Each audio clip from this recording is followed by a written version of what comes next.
Gunung di Indonesia tak dipungkiri memiliki pesona keindahan yang menarik bagi para pendaki. Namun tak jarang dalam perjalanan ke puncak, para pendaki sering bersinggungan dengan hal yang berbau mistis.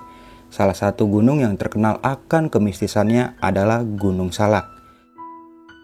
Gunung yang pernah menjadi saksi bisu atas tragedi Sukhoi ini memang terkenal akan kemistisannya di kalangan para pendaki. Gunung ini pula menyimpan kisah-kisah mistis yang beredar di kalangan masyarakat. Salah satunya adalah kisah mistis yang dialami seorang pendaki bernama Rehan. Di saat itu Rehan sedang mendaki ke Gunung Salak. Namun di saat itu pula satu dari teman Rehan hilang selama 1 malam. Mau tahu kisah kelanjutannya seperti apa? Duduk manis, siapkan cemilan, dan selamat mendengarkan.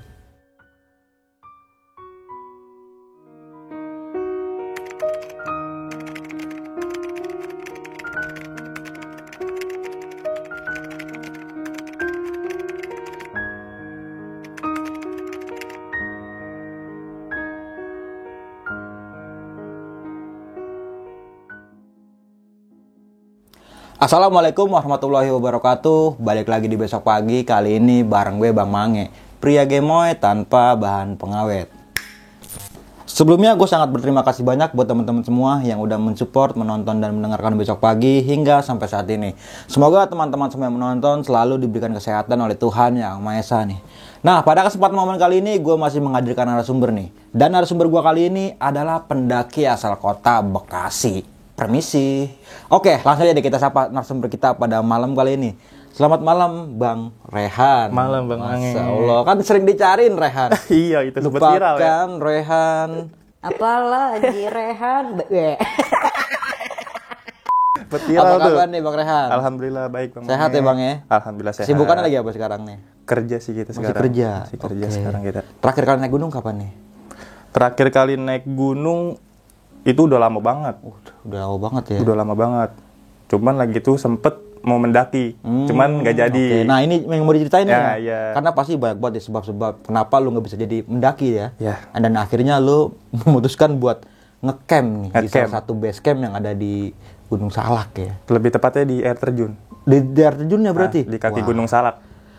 Tadi kan sedikit gue dengar cerita katanya teman lu ini hilang nih pas malam itu. Semalaman Iya, hilang ya? Sempet hilang semalaman. Semalaman hilang dan paginya ini balik lagi kan tapinya. Akhirnya alhamdulillah ketemu. Balik lagi dengan membawa cerita yang wah gokil banget sih ceritanya nih. Menurut pengakuan temen lu yang hilang ini ya. Iya. Dan saat malam juga Rehan merasakan teror-teror yang lumayan banyak juga nih pas di tenda itu ya. Ada.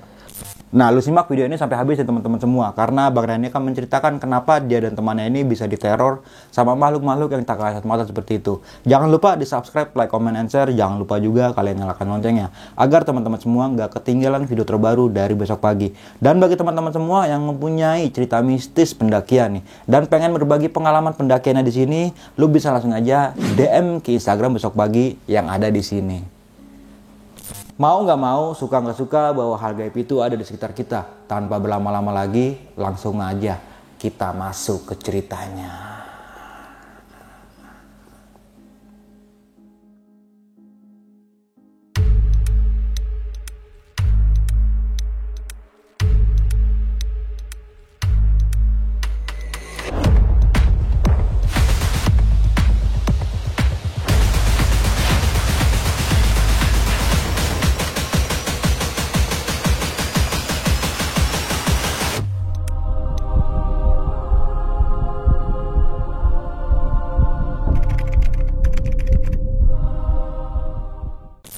Jadi awalnya ini perkumpulan SMA. Oke. Jadi setelah lulus nih, yang masih aktif ngumpul nih cuman gue berempat doang. Karena teman-teman gue yang lain tuh semuanya pada jauh. Karena dulu sekolah gue itu ada pesantrennya. Jadi lebih banyak yang santri dibanding yang PP pulang pergi. Udah tuh akhirnya di situ gue mau ngejalanin silaturahmi ke tempat teman gue nih. Kebetulan dia punya majelis taklim di daerah Pondok Kopi. Mainlah gue ke majelis taklimnya dia. Di sana jumpa dengan dia, silaturahmi. Selesai majelis taklim, temen gue ini bilang, ayolah kita jalan-jalan. Hitung-hitung sekalian perpisahan. Terus gue nanya nih, emang mau kemana guru? Nah gue ngebahasa ini ngomongnya guru kan, biar kata seumuran. Iya. Emang mau kemana guru? Iya, gue alhamdulillah keterima untuk nuntut ilmu di negeri Hadramut. Tarim. Ya, jadi dia pengen berangkat ke Yaman nih, keterima buat belajar di sana. Terus gue bilang, ya udah boleh, mau kemana? Teman gue nyeletuk lah, kita naik gunung aja gimana? Oh boleh, gunung mana enaknya? Gue ngasih saran, gimana kalau kita naik ke gunung Gede Via Putri? Karena setahu gue, Gede Via Putri itu ramai akan pendaki. Jadi meskipun kita nggak tahu jalur, ya kita ke sana aja lah. Iya. Nanti ngikut sama rombongan siapa kayak gitu. Ya udah setuju semua nih. Oke, kita berangkat ke Gede Via Putri ya. Iya. Dapat 2 hari dari situ, ngumpul lagi. Ngumpul sekalian udah persiapan nih buat berangkat. Buat ke Gunung Gede. Berangkatlah nih pagi. Berangkat pagi, jalan, masuklah WA nih. Teman kita WA. Han, gue denger lu mau naik ke Gunung Gede. Iya, emang kenapa? Lu udah ngurusi Maksi. Nah, di situ bodohnya kita ini, kita nggak ada yang kepikiran si Maksi. Karena kita mikirnya naik gunung tuh kayak masuk tempat wisata biasa. Datang, Bayar, jalan. naik. Iya. Terus kata temen gue, lah sekarang harus daftar online. Apa-apa serba online. Wah, tuh gimana ini? Udah terlanjur jalan kan? Nah, akhirnya temen gue ngasih saran. Ya udahlah, kita ke Gunung Salak aja. Siapa tahu di sono ada pendaki gitu. Karena temen gue bilang setahu dia temennya lagi tuh pernah ke Salak, bisa langsung ngurus di sana, registrasi di sana. Oh ya udah, putar balik lah itu gue, berangkat ke Gunung Salak via Cidahu. Berangkat, nyampe nih di pos si Maksi via Cidahu. Pas nyampe sana, ke posnya ngomong sama yang jaga kan. Ada pendaki nggak yang naik? Oh, lagi sepi. Di situ, gua berempat nih mentalnya pada langsung, waduh, sepi nih. Sedangkan nggak ada yang tahu trek, nggak ada yang tahu jalur kan. Akhirnya gue bilang sama teman gue, gimana ini? Nggak ada pendaki. Gue nggak mau konyol lah kalau maksa buat naik, karena nggak tahu jalan kan, nggak mau maksain. Akhirnya teman gue bilang, ya udah, kita ngecamp aja. Di sini ada camping ground. Ngomong lah sama yang penjaganya.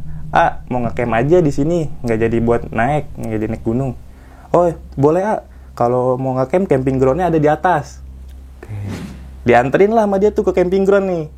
Dianterin ke camping ground di atas, pas nyampe sono rame banget. Terus gue bilang, aduh rame banget lagi. Pasti kalau rame begini malam berisik nih, nggak enak banget gitu kan. Terus bilang sama teman gue, rame banget. Cari tempat lain aja. Teman gue bilang, tadi gue di bawah ngelihat ada trek jalur yang arah mau ke Curug. Di situ ada pelangek ke Curug gitu. Apa kita ngecamp di situ aja? Wah boleh tuh. Pasti sepi kan, maksudnya nggak rame kayak di camping ground. Akhirnya bilang sama si AA-nya yang nganter, kita nggak jadi ngecamp di sini. Kenapa emang nggak? Nggak apa-apa, rame banget soalnya. Kita mau ke air terjun aja. Oh mau ke air terjun? Iya, mau ke air terjun. Ya udah, turun lagi ke bawah. Oke. Tapi boleh tuh buka tenda di air terjun. Ya, turun dulu nih, turun ke bawah nih. Turun ke bawah. Baru di bawah kita bilang, kita sekalian mau ngecamp ya di air terjun. Kata si AA-nya ini, ngecamp di air terjun. Iya. Kalau mau ngecamp di atas mas, kan kita di sini udah nyediain buat tempat camping groundnya. Kalau di air terjun soalnya sepi di situ. Dan nggak pernah juga ada orang yang ngecamp di situ, kata dia gitu kan. Nggak apa-apa. Oh ya udah, kalau emang mas-masnya pada mau tetap kekeh ngecamp di situ, ya silakan. Karena juga nggak ada larangan kan buat ngecamp di situ. Ya silakan. Ya udah, makasih ya.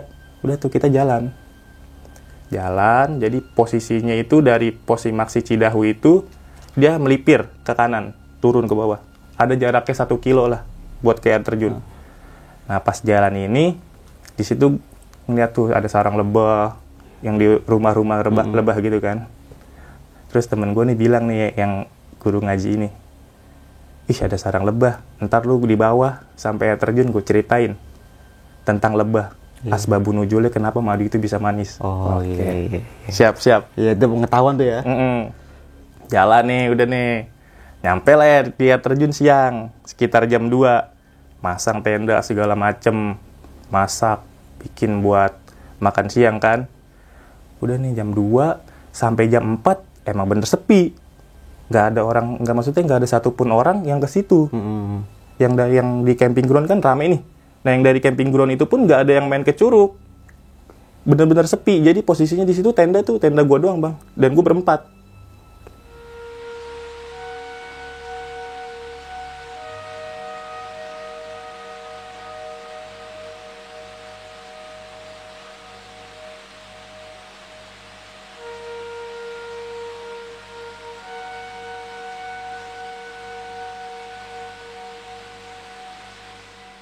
Wah, sepi nih. Akhirnya masuklah nih menjelang maghrib. Di situ baru hawanya tuh udah mulai beda. Sampai teman gue nih mutusin buat, kita ngecamp aja di camping ground dah. Kita balik lagi. Nah, gue bilang, ya lu udah gila. Ini udah malam, maksudnya udah gelap. Kalau kita mau balik lagi ke camping ground ribet. Masih bongkar lagi, prepare lagi. Udah di sini aja. Terus kata dia, oh ya udah dah kalau kayak gitu, udahlah. Selesai tuh maghrib tuh, kita mutusin buat sholat nih, sholat maghrib. Kebetulan dari tenda kita ini nggak jauh, ada kayak pondopo gitu. Jadi sholatnya di situ. Sholat nih gue di situ jamaah. Pas lagi sholat masuk rakaat pertama nih, mata gue tuh ngelirik ke arah belakang. Di situ tuh kelihatan tuh ada pohon. Nah pas mata gue ngelirik ke arah pohon itu, gue ngeliat kayak sosok hitam gede itu turun dari pohon, tapi palanya duluan. Dia turun langsung masuk ke semak-semak. Di situ gue berusaha fokus buat sholat, maksudnya nggak mau merhatiin lagi gitu. Udah tuh bulu kuduk udah mulai merinding, padahal posisi lagi sholat. Gak lama dari gue ngeliat sosok itu, pas gue lagi sholat, gue berasa baju gue ada yang narik. Jadi pas lagi sholat, gue tuh langsung doyong ke belakang. Keberasa ya itu. Nah, berasa ini baju ditarik. Astagfirullahaladzim. Lanjut sholat. Udah nih, selesai sholat nih. Selesai sholat, gue nanya sama temen gue. Yang di sebelah, persis sebelahnya. Lu ngeliat nggak tadi? Ngeliat apaan? Itu yang di atas pohon. Iya, ngeliat. Oke, berarti temen lu juga ngeliat juga? Ngeliat. Iya. Kata dia ada yang turun kan? Iya. Berarti lu ngeliat? Ngeliat. Kalau baju lu ada yang narik gak? Iya. Oke, sama juga. Kata dia, iya baju gue ada yang narik. Gue berasa kohan, kata dia gitu. Gue berasa. Ya udah, nggak usah dibahas, kata dia. Akhirnya di situ gue ngumpul nih. Ngumpul, teman gue kan ngejanjiin nih di awal.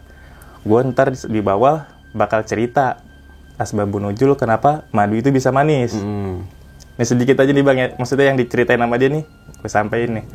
Jadi dia cerita, kenapa madu itu bisa manis? Karena dulu ketika Rasulullah SAW sedang berjalan dengan Sayyidina Ali, dia dihinggapi oleh seekor lebah. Dan lebah itu mengisyaratkan untuk mengikutinya nih. Akhirnya sama Rasulullah sama Sayyidina Ali diikuti nih. Lebah itu jalan menuju sarangnya. Sampai di sana, lebah itu mengisyaratkan lagi seolah-olah menyuruh untuk menyicipi madu yang ada di sarangnya. Akhirnya dicicipi oleh Rasulullah dan Sayyidina Ali. Di situ Sayyidina Ali merasa takjub. Kok ini bisa rasanya tuh manis?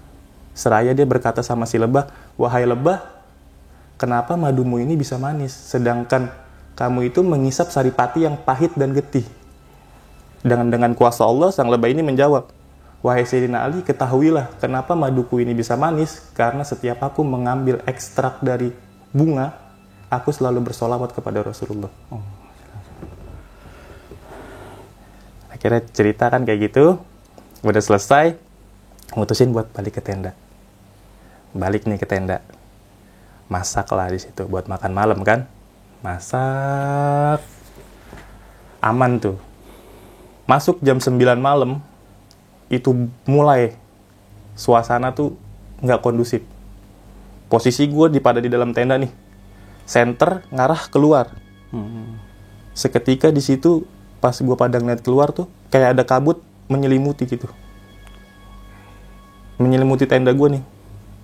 Sampai-sampai center tuh nggak tembus ke arah pondopo yang ada di depan, yang awalnya kelihatan. Itu benar-benar langsung jadi gelap dan mendadak sunyi. Nggak terdengar hewan malam, dan yang anehnya itu nggak kedengaran suara air terjun, padahal itu deket banget sama air terjun. Yang sebelumnya terdengar nih air terjun nih. Itu gue sadar-sadarnya pada pas setelah kejadian itu. Baru sadar gitu kalau tadi tuh nggak dengar suara air terjun. Sunyi gitu, sepi. Udahlah, pada dicuekin kan. Akhirnya mutusin setelah makan itu buat nutup tenda. Buat istirahat. Sekitar jam 10:30, di situ terdengar suara langkah kaki dari luar. Dan getarannya sampai ke dalam berasa.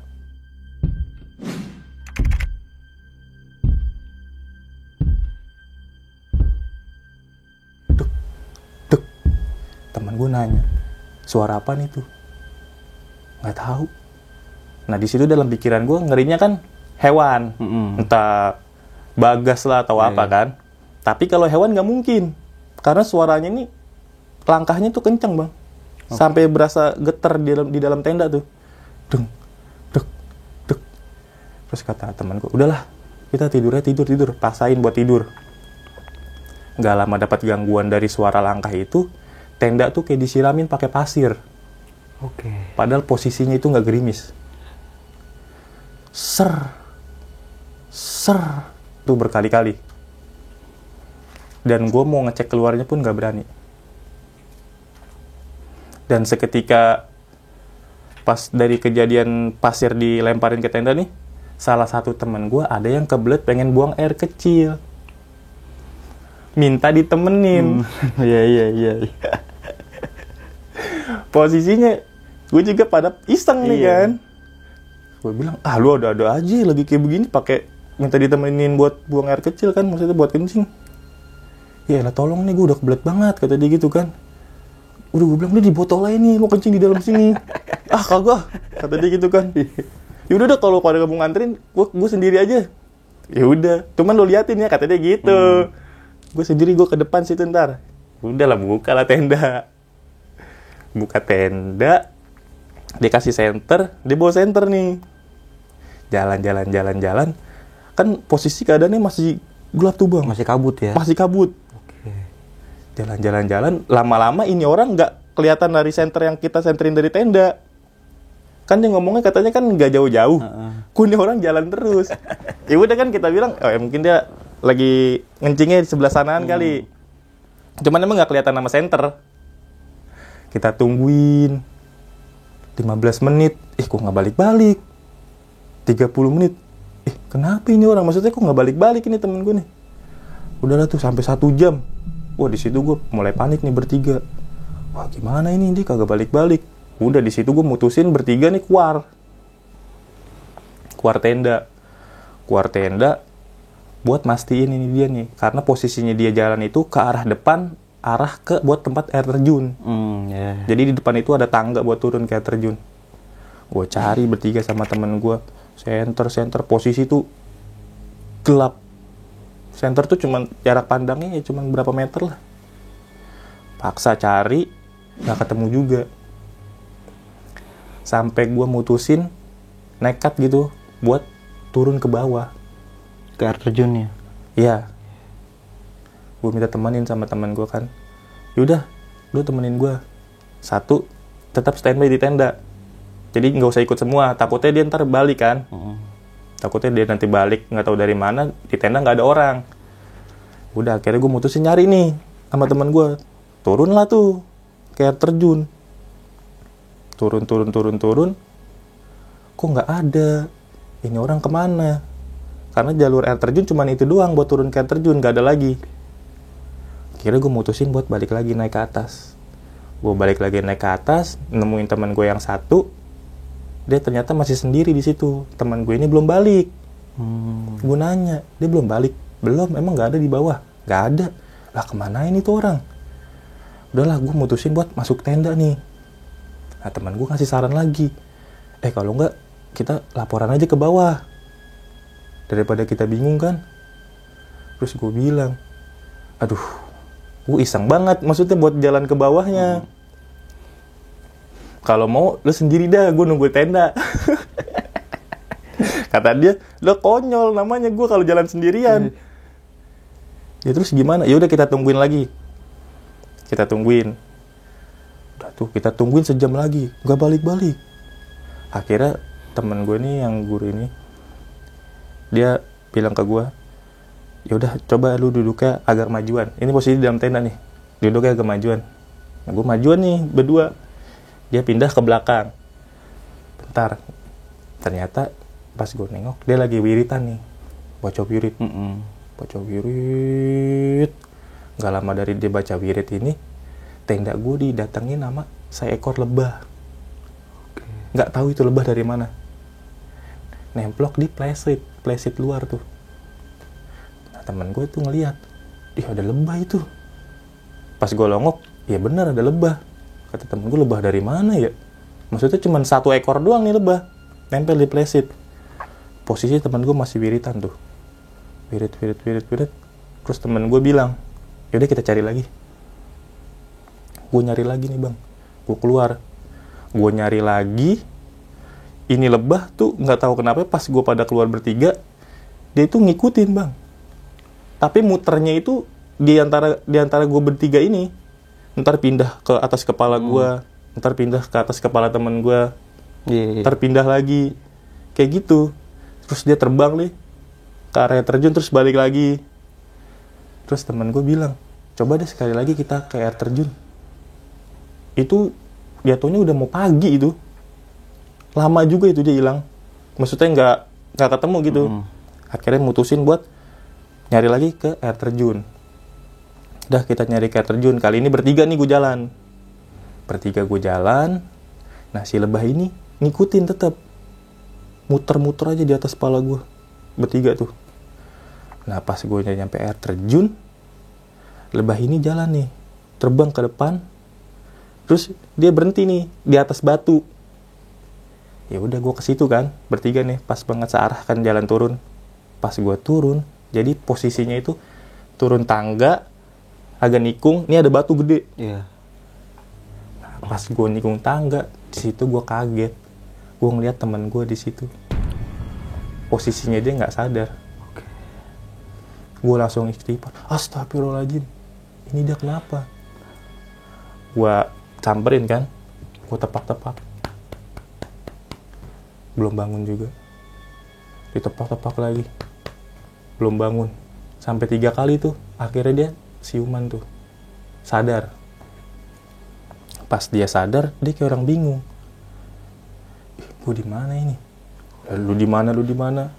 Lu di air terjun ini ngapain di sini? Kan lu ngomong katanya mau ngencing. Iya, tadi gue pengen ngencing. Kata dia gitu. Cuman pas gue jalan, gue ngeliat sosok perempuan turun ke arah air terjun. Dan nggak tahu kenapa gue kayak orang terhipnotis ngikutin itu sosok ke bawah. Dia cerita tuh kayak gitu. Nah pas gue ngikutin sosok itu ke bawah, gue kepleset. Setelah itu gue udah nggak inget kejadian apaan lagi. Dia cerita kayak gitu. Akhirnya gue bilang yaudah naik dulu, naik nih. Sambil gue papah kan, bilang dia lemes banget bang. Sambil gue papah, posisi gue papah buat naik ke atas itu, si lebah itu tetap ngikutin, muter aja. Akhirnya gue bawalah ke tenda. Nyampe di tenda, gue bikinin dia tuh teh manis, segala macem, makanan udah gue kasih. Nih lu minum dulu, makan dulu, biar enakan badan lu. Makan dulu di situ tuh, minum tuh teh manis kan. Gak lama dari situ seger nih dia. Seger lagi. Nah dia cerita tetap sama, dia begitu. Dia ngelihat sosok turun ke air terjun, dia merasa terhipnotis, dia ngikut, dan di situ dia kepleset dan gak sadarkan diri. Udah selesai dari situ, pagi dah tuh. Pagi mutusin buat mau langsung pulang. Cuman temen gue bilang, ya kita main dulu lah ke air terjun, kita mandi di sana. Ya udah tuh, akhirnya gue mutusin buat mandi ke air terjun karena posisinya temen gue udah agak seger lah, udah agak fit. Dia juga mau kan, nggak mau langsung pulang. Udah main ke air terjun. Dan yang bikin gue anehnya itu, lebah itu masih ngikutin. Satu lebah doang ini, 1 ekor lebah. Dia masih ngikutin. Sampai gue main di air terjun, dia masih ngikutin. Itu lama, sekitaran 1 jam gue main di air terjun itu. Habis dari main air terjun, gue naik lagi ke atas. persiapan buat balik, packing tenda segala macem kan. Dari situ gue mutusin buat turun langsung ke bawah. Udah kita turun, udah capek juga kan, turun lah. Nah pas jalan turun ini tetap itu lebah ngikutin. Dia mondar mandir di atas kepala gue berempat. Jadi muter kepala gue terpindah ke temen gue. Udah begitu terus sampai di pos Simaksi. Nyampe situ teman gue mulailah cerita lagi nih, yang awalnya hilang ini. Teman gue nanya lagi, lu kok bisa kayak gitu sih? Maksudnya lu tahu itu sosok perempuan, maksudnya kenapa lu ikutin? Nah dia bilang, gue juga nggak tahu, gue nggak sadar, gue merasa kayak terhipnotis, gue ngikutin aja. Terus dia bilang gitu kan. Nah akhirnya dia nyeletuk ngomong nih, apa ini gue kemakan omongan gue kali ya? Omongan apaan? Kan gue pernah ngomong lagi tuh sama lu. Yang di mana? Yang di kerjaan lu. Gue bilang kan sama lu, ayolah naik gunung, gue pengen ngerasain nih masuk alam gaib. Dia sempet bercanda. Nah di situ gue inget, ini anak sempet bercanda ngomong kayak gitu. Ayolah naik gunung, gue pengen ngerasain nih yang namanya masuk alam gaib. Gue pengen kayak si Gibran katanya yang di Guntur. Nah gue inget lagi, posisi dia hilang dan posisi dia ketemu sama kayak si Gibran, deket di air terjun. Dan posisinya itu di belakang batu. Wah dari situ gue nalar. Nah makanya lu jangan sekali-sekali ngomong sembarangan. Akhirnya lu ketulah di sini. Untung nggak apa-apa ya. Untungnya nggak kenapa-napa dan untungnya ketemu. Untung bisa pulang ya. Untungnya bisa pulang. Udah tuh akhirnya dia, iya sih gue nyesel. Maksudnya ngomong sembarangan gitu. Ya udah jadiin pelajaran aja buat diri lu. Sekali-sekali jangan pernah, maksudnya jangan pernah lagi lu ngomong hal-hal yang sifatnya menantang. Karena kan lu nggak tahu nih, sekarang lu bener-bener ada di alam buat naik gunung. Meskipun emang nggak jadi naik gunung, tapi kan sekarang lu ngerasain kan. Gimana? Sempet gue ledekin tuh bang, gimana? Enak gak masuk alam gaib? Kata dia, sialan lu, untung gue ketemu. Nah itu, untungnya lu ketemu. Kalau lu kagak ketemu, gimana coba? Repot nih urusan. Gituin kan. Udah singkat cerita, habis dia cerita dari situ, si lebah ini yang lagi-lagi bikin gue tuh, gimana ya? Terheran-heran gitu bang. Dia masih ngikutin. Masih terbang-terbangan nih di atas kepala. Cuma satu lebah itu doang ya. Dan ukurannya itu beda dari lebah yang lain. Dia masih terbang-terbangan di kepala. Akhirnya teman gue nih bilang, mungkin ini lebah datang karena kita ceritain. Oh, yang malaman di pendopo ya? Yang di pendopo itu. Iya. Karena kita cerita tentang asbabun nuzul, tentang dia. Makanya dia datengin kita. Oh gitu, akhirnya gue ngerti itu di situ. Terus akhirnya teman gue bilang, yaudah kita kirimin Fatihah, ntar dia pergi nih. Teman gue ngomong gitu, kirim Fatihah nih. Gak kelamaan dari kirim Fatihah buat si lebah ini, bener lebah itu pergi. Dan gak balik-balik lagi. Sebelum lanjut ke cerita, untuk kalian yang ingin menjadi narasumber di besok pagi dan mempunyai cerita horor dalam pendakian, kalian bisa kirim cerita kalian ke Instagram official besokpagi.idv atau melalui email besokpagi.ch@gmail.com. Nah, akhirnya gue pulang nih. Pulang ke rumah, cuman gak pulang langsung ke rumah nih. Jadi mampir dulu ke rumah temen gue buat ya istirahat di situ, ngopi-ngopi segala macem. Nah pas nyampe di situ, barulah temen gue yang lain pada cerita yang dia alami sama dia. Nah cerita nih temen gue nih, yang pas posisi lagi itu gue tinggalin di tenda sendiri, yang gue turun ke air terjun. Iya. Dia cerita, lu tahu gak? Pas lu turun berdua ke air terjun, itu gue niatnya pengen nyusul lu. Lah emang kenapa? Parah. Di situ dia kan nunggu di dalam tenda nih. Di situ gue ngedenger suara langkah kaki yang pas sebelumnya gue denger, yang kita denger tuh. Iya. Dia denger lagi katanya. Dan itu bukan suara langkah kaki doang. Dia denger suara perempuan ketawa. Dia berasa kayak tali tenda tuh kayak ada yang goyang-goyangin. Pokoknya di situ dia merasa bener-bener mencekam dah kata dia. Gue niat itu pengen nyusulin lu berdua, cuman gue nggak berani keluar tenda. Ribet lagi ya keluarnya ya. Serba salah jadi itu. Kata dia gitu, cuman gue nggak berani keluar tenda. Makanya gue diem aja, gue cuman bisa doa ngarep biar lu cepet balik. Iya. Makanya pas lo balik lagi, gitu gue girang banget kata dia. Gitu. Ah lu perasaan lo aja kali, kita gituin. Kagak, ini mah beneran kata dia gitu. Nah, terus teman kita nih yang guru ngaji ini, dia cerita. Jadi pas dia wirid ini dia nggak tahu kenapa kayak ngelihat bayangan, maksudnya di dalam wiridnya ini dia kan menjamin mata nih, dia bilang di situ dia kayak ngelihat gambaran ya batu itu tadi. Makanya dia mutusin langsung, ayo kita cari lagi. Iya. Ayo kita cari lagi. Karena dia pas wirid itu, pas dia merem itu, dia ngebayang batu itu. Makanya dia mutusin buat, ayo cari lagi. Kita balik lagi ke air terjun. Cuman kali ini kita bertiga. Udah, itu dari situ kita nyari kan tuh, bener banget ternyata. Dia sampai bilang, ternyata bener. Posisinya dia tuh di balik batu itu. Persis yang dia lihat, gambaran yang dilihat pas lagi dia baca wirid. Batu itu ya? Batu itu. Batunya gede, jadi pas tikungan tangga. Turun tangga, tikungan tuh ada batu yang agak mencolok gitu ke depan. Di belakang itu batu posisinya. Di samping itu batu. Dia lagi itu gitu. Ini temen gue cerita. Dan temen gue lagi nih, yang satu lagi nih, yang lagi tuh gue tinggal di tenda, dia juga cerita lagi.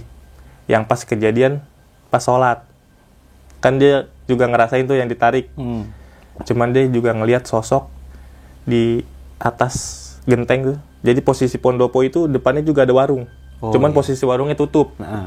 Dia ngelihat di atas genteng itu ada sosok seperti kera lagi nongkrong. Ngeliatin ke arah gue sholat. Makanya dia pas dari sholat pas begini dia langsung nundukin palanya. Terus pas dia melek lagi udah nggak ada. Terus gue bilang, serem juga berarti. Iya, itu yang gue alamin. Gue nggak berani langsung ceritain di sana karena gue masih ada rasa takut gitu, khawatir lah. Pas nyampe rumah baru dia berani cerita, dibuka semua sama karena dia. udah jauh ya. Karena udah jauh. Itu sih buat dijadiin pengalaman banget. Benar. Sama jaga omongan ya. Jaga omongan. Iya benar. Kayak ketulak temen lu itu ya. Parah Dan bang. untungnya ketemu sih, alhamdulillahnya itu. Benar. Coba kalau kita nggak ketemu, Repot. nggak tahu di mana adanya ya kan. Makanya sampai diceramain itu sama temen kita itu.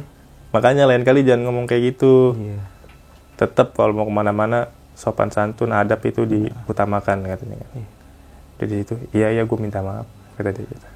Dan alhamdulillahnya keempat-empat ini selamat ya, sampai rumah. Alhamdulillah selamat. Jadikan pelajaran aja nih. Nggak ada yang kurang satu. Kita yang itu ya. Jadikan pelajaran berkedepanan nanti supaya nggak kayak gitu lagi maksudnya gitu kan. Dan maksudnya itu bisa persis banget gitu bang. Iya, hampir sama ya, hampir mirip gitu. Apa yang dia mau gitu. Iya. Gue pengen masuk desa gaib. Alam gaib? Kayak alam gaib kayak. Iya, gue pengen ini ngerasain katanya kayak Gibran. Waduh. Gue pengen ngerasain masuk alam gaib gimana sih? Ya secara nggak langsung kayak gitu kan pas dia ngeliat perempuan itu kan kayak terhipnotis ke bawah. Terhipnotis buat ngikutin turun ke air terjun. Ya logis aja dong, ngapain perempuan ke air terjun malam-malam. Itu dia. Padahal kan emang situasinya itu kan sepi, ramenya di camping ground kan. Makanya kan gue bilang sama dia, emang lu kagak ada kepikiran aneh? Iya. Dia bilang nggak tahu. Maksudnya dia nggak ngerasa takut, cuman kayak ya udah gue terpaku sama itu sosok, gue kayak terhipnotis buat ngikutin dia ke bawah. Jadi pas posisi itu di dalam pikirannya itu kosong aja gitu, nggak mikir yang aneh-aneh ya. Iya. Apa mungkin setan kali, dia nggak mikir ke situ. Tapi dia cepat cerita nggak kayak penampilan perempuan ini kayak gimana, atau bajunya kah, atau pakaiannya kayak gimana? Dia cerita, jadi perempuan ini kata dia sosoknya ya pakai baju putih, Oke. rambutnya panjang, ya tahu lah pasti. Ya, kuntilanak kayak gitu aja ya. Cuman di saat itu dia nggak berpikiran kalau itu kuntilanak. Oke, kayak orang biasa mungkin ya. Dia mungkin pandangannya dia, cuman dia bilang bajunya putih, rambutnya panjang, Dan dia nggak sadar dia ngikutin aja. dia nggak sadar dia ngikutin. Jadi posisinya dia perempuan itu turun, dia nyusul, Iya. ngikut turun. ikut turun dan Nah terpleset. pas tikungan, kata dia nih, tangga kan nikung nih, yang ada batu. Iya. Perempuan itu udah nikung, pas dia mau ikut belok, dia kepleset. Oke, dan akhirnya pingsan. Pingsan di situ. Kalau dia nggak kepleset, mungkin ya udah nggak tahu kemana kali dia. Iya, bisa Masih ada untungnya dia kepleset di tangga situ. Iya, bisa ditemuin lah ya Bisa paginya ditemuin. itu. Tapi Kemungkinan. jarak lu pas teman lu hilang ini kira-kira jam berapa, masih ingat gak lu? Kan posisinya kan yang pas diganggu masih berempat nih di tenda nih. Itu sekitaran jam 11-an. Tuh posisi masih diganggu tuh. Iya. Jam 12-an tuh masih tuh terornya itu kan. Nah, dia berasa kebeletnya itu sekitar jam 1:30. Oke. Udah dini hari ya maksudnya. Udah mau pagi kan Iya, itu udah kan. mau pagi tuh. Tuh dia berasa kebeletnya itu, pengen buang air kecil kan. Makanya diminta temenin. Cuman kita pada, ya ada aja nih, mencing di botol aja nih dalam tenda. Kata dia, agak malu gue. Iya. Yaudah kalau lo udah nggak mau nemenin, gue keluar sendiri dah. Tapi Temen pas lo lu liatin. ngeliat teman lu keluar dari tenda itu kabut banyak banget berarti. Masih tebel keadaan bang. Oke. Jadi cuman center nih cuman nyenterin itu paling tembus cuman berapa meter doang. Iya. Selain itu udah nggak kelihatan. Udah nggak kelihatan. Makanya kan dia bilang, ya udah, gue keluar, lu liatin aja dari tenda. Nih gue bawa senter kata dia. Ya udah ntar gue senterin nih dari sini tuh jangan jauh-jauh. Iya. Nah makanya ternyata, kok ini anak ngencing kok jalannya terus, maksudnya nggak berhenti gitu. Nah ternyata itu dia ngelihat sosok itu. Oke, nah tapi kan lu sempet nyari ke air terjun yang pertama ya? Nah yang pertama gue sempet nyari ke air terjun. Tapi ngeliat batu itu nggak? Ya itu batu ada. Cuman gue nggak ngelihat ada dia. Oke. Jadi gue senterin nih ke situ nih. Ya nggak ngeliat. Nggak ada.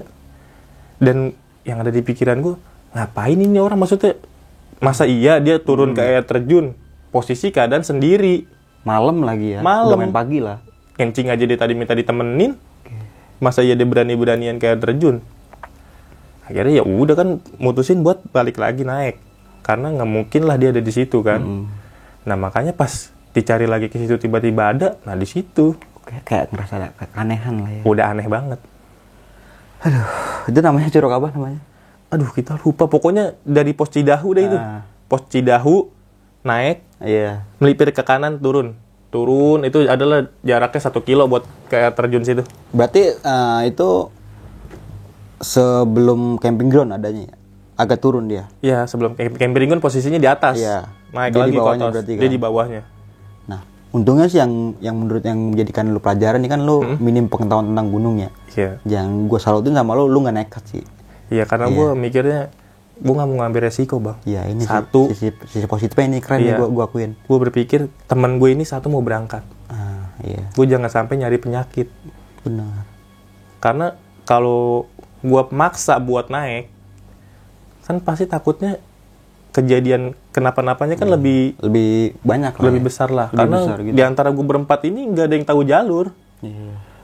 Niat ke situ nekatnya karena mungkin ada barengan nanti yang mau Nah. naik, kita bisa gabung.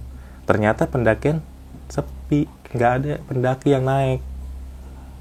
Jadi gue nggak mau ngambil resiko. Gue bilang sama temen gue, nggak usah maksain buat naik, kita ngecamp. Tapi kan yang penting di alam-alam juga ya kan ya. Di alam juga yang penting. Di hutan-hutan gitu ya, di hutan ya. Iya. Makanya gue minta di tempat yang agak sunyi, sepi gitu biar enak gitu lah bang. Oke. Buat healing. Tapi pas pulang puyeng ya. Wih, karena kejadian seperti itu kan. Iya. Kalau tahu gitu ya udah di camping ground aja mendingan. Bener, biar rame-ramean. Iya. Oke nih, Rayhan, thank you banget ya udah berbagi pengalaman. Mungkin bukan pendakian ya, jadi perjalanan lo ya. Perjalanan. Yang nyata pengen naik gunung, tapi akhirnya ke campground ya. Ke campground. Camping juga kan judulnya. Camping Di ground. hutan-hutan juga, tapi nggak masalah sih kalau kayak gitu. Dan semoga teman-teman semua bisa mengambil sisi positifnya dalam ceritanya kali ini nih. Dan dari inti benang merahnya sih yang penting jaga omongannya gitu. Jangan sompral. Jangan Bang. sompral ya. Jangan itu pas suka. temen lu ini kan pas hilang itu kejadiannya jauh sebelum pendakian kan? Dapet seminggu Seminggu sebelum pendakian ngomong sebelum kayak gitu. pendakian ngomong kayak gitu. Jadi emang posisinya dia lagi main ke kerjaan. Iya. Main ke kerjaan dia ngomong, ayolah naik gunung. Gue pengen ngerasain ini masuk ke alam gaib. Awal cuma itu doang. Bisa jadi ini. Biar kayak Gibran kata dia. Bisa jadi petaka ya kayak gitu. Ya. Secara nggak langsung nantangin dong kalau kayak gitu. Iya konyol kan. Nah, sebelum kita mengakhiri video kali ini punya pesan-pesan nih buat teman-teman semua. Ada. Oke. Ya lebih ke omongan dijaga. terus adab, sikap, perilaku kalau di tempat seperti itu ya sebisa mungkin lah buat sopan santun. Benar-benar. Sebelum melakukan pendakian, alangkah baiknya mungkin berdoa dulu. Ngirim Fatihah buat sohibul wilayah di situ. Benar. Tawasul kalau itu namanya. Tawasulan di situ. Biar kita di sana juga disambutnya dengan hangat sama penghuni di situ kan. Benar. Jadi kita nggak bakal diganggu. Tapi kan setiap penghuni kayak gitu kan ada yang baik, ada yang jahat Ya, kan. makanya kan kita berdoa kan supaya kita dilindungi dari yang jahat. Kita minta perlindungan Minta yang baik perlindungan. gitu ya. Oke nih. Dan sedikit gua menambahkan kembali nih, bahwa saja melakukan pendakian dengan orang yang berpengalaman dan juga safety dalam melakukan pendakian. Serta dimanapun teman-teman semua berada, attitude dan sopan santun itu perlu banget dijaga nih. Nggak cuma di gunung ya, nggak cuma di hutan. Iya, nggak cuma di hutan. Di kantor, di tempat kerja, dimanapun teman-teman semua berada. Di kehidupan minimal sehari-hari. Iya, minimal banget sopan sama santun lah ya. Ya betul itu bang. Oke, mungkin itu aja dari gua Bang Mange dan juga Bang Rehan.